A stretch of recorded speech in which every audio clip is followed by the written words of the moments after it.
Yun, welcome back mga ka-review. Ako nga pala si Kit at welcome back sa Kamote Customs. So ngayong araw, i-share ko sa inyo is itong aking custom na Marvel vs. Capcom na Spider-Man. Okay, so medyo madali lang to. Tara, simulan na natin. So ang kailangan natin dito is yung Sentinel na Spider-Man, Peter B. Parker actually. Na-review ko na to dati, bootleg. So matagal na kasi itong nakatambay sa sala namin, di ko alam kung anong gagawin ko. Pero maganda kasi siya, okay? So parang stylistic siya. So naisip ko, gumawa naman ako ng cable na Marvel vs. Capcom nung nakaraan na custom. So bakit hindi naman ako gumawa ng Spider-Man? So tara, simulan na natin. So ang ginawa ko dito is, kung makikita nyo yung head nya is pinalitan ko ng mata. Actually tinapalang ko lang.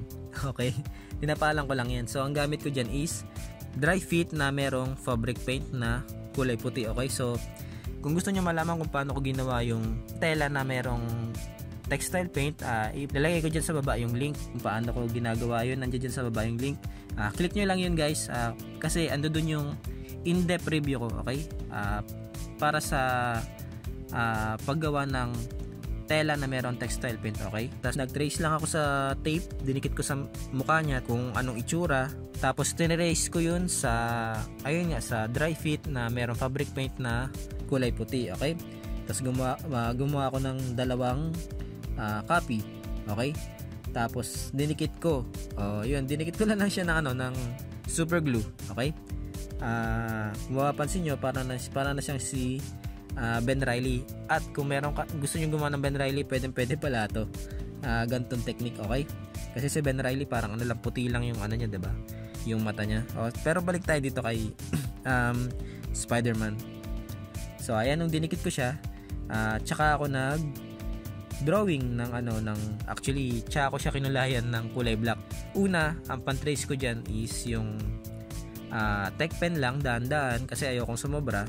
So nakatingin ako sa reference ni Spider-Man na Marvel vs. Capcom lagi. Okay, so hindi ko tinatanggal yung picture sa cellphone ko para hindi ako magkamali. Okay, so ayan, paunti-unti. Tapos ginamitan ko lang ng Sharpie marker. Okay, tapos nga pala sa head ni Spider-Man, medyo may problema dito kasi yung bootleg is medyo maikli yung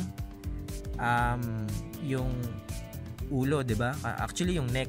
So ang ginawa ko, naglagay ako ng glue stick dito sa may loob, tapos habang mainit pa, binalik ko na siya dito para makuha nung ball joint sa loob yung mold. Okay, so ayan, kung mapapansin nyo, hindi siya loose. Okay, pero hindi mo na siya matatanggal pa din naman yan, pwede mo pa rin palitan. Okay, so yun lang mga ka-review. Napakabilis lang nitong custom na to. So maraming salamat, at kung nagustuhan nyo nga pala, please don't forget to like and subscribe.